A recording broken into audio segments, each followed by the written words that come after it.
সোমবার বড়সড় অগ্নিকাণ্ডের হাত থেকে অল্পেতে রক্ষা পেল গভর্নমেন্ট মেডিকেল কলেজ।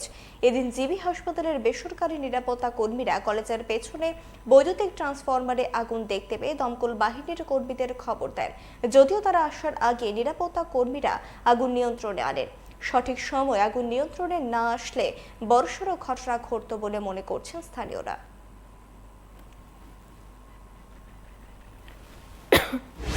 কেবলগুলোতে ফায়ার হয়েছিল, একটা কাঠের টুকরো ছিল, এখানে ফায়ার হয়েছিল। তো দেখে পাম্প অপারেটর ফোন করেছে, ইমিডিয়েটলি আমরা আসলাম। এখানে সিকিউরিটি গার্ড যারা আছে ওরা খুব কোঅপারেট করেছে।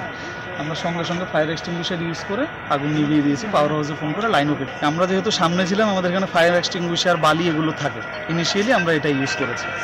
সাধারণত টিসিসিএল এই ধরনের ফল্ট জেনারেট হলে আমাদের পাওয়ার হাউসেও এটার ফল্ট যায়, সেই অনুযায়ী রিলে কাজ করে শাটডাউন হয়ে যায়। এবার এটাকে যদি ইগনোর করা হতো বা নাও কেউ নেভাতো তাহলে তো বড় ধরনের সমস্যা হতো।